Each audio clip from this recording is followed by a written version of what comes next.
बुलढाण्याला अवकाळी पावसाचा तडाखा बसलाय। जिल्ह्यातल्या खामगाव, मोताळा आणि चिखलीमध्ये गारपिटीसह अवकाळी पाऊस झालाय। उभं पीक जमीनदोस्त झाले। पावसामुळे केळी आणि मक्याचं मोठं नुकसान झालंय, तर अनेक ठिकाणची झाडंही उन्मळून पडली आहेत। पिकं अक्षरशः झोपलेली दिसतायत। नुकसान झालेल्या शेतशिवारातून थेट माहिती देत आहेत आमचे प्रतिनिधी मयूर निकम। आजूबाजूच्या परिसरात बरंच नुकसान दिसतंय।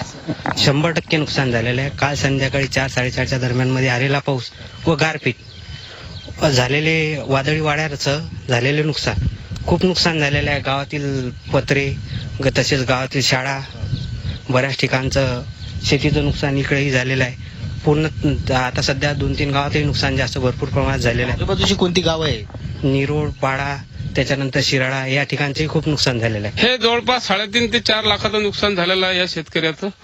एकदम मका म्हणजे तोंडी आलेला घास डायरेक्ट जमीन। अमृत नोनी आर्थो प्लस, ये एक प्रूवन फॉर्मूला है। इसमें मौजूद नोनी फल के गुण और आयुर्वेदिक जड़ी बूटियां शरीर को जरूरी पोषक तत्व देने के साथ साथ हड्डियों और जोड़ों के घिसने, उनमें होने वाले सूजन और दर्द को रोकने में मदद करता है। दर्द मुक्त जीवन के लिए अमृत नोनी आर्थो प्लस दोस्त झालेला आहे। आता हे 1 रुपया सुद्धा त्याचा या आता मक्यातून मिळू शकत नाही। तर अक्षरशः त्यांनी कर्ज आणि व्याजानं पैसे काढून हे शेत पेरलेलं होतं त्यांनी।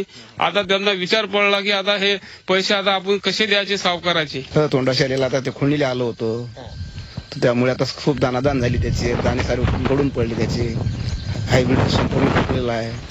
बघा, शेतकऱ्यांचं प्रचंड नुकसान झालेलं आहे आणि निवडणुकीच्या काळामध्ये ज्या कर्मचाऱ्यांची ड्युटी निवडणुकीमध्ये लागलेली आहे, ठीक आहे ते, पण प्रशासनानं याची दखल घेत काही कर्मचाऱ्यांना शेतकऱ्याच्या बांधावर पाठवून सर्वे करणं, त्यांच्याकडून सर्वे करून घेणं गरजेचं आहे, जेणेकरून यांना मदत मिळेल। नाही तर मग या काळामध्ये जर शेतकऱ्यांच्या हाती तोंडाशी आलेला घास जर अशा पद्धतीने जर निसर्ग हिरावतोय आणि शासनही मदत करत नाही, तर मग त्यानं कोणाकडे पाहायचं, हा सगळ्यात महत्वाचा विषय।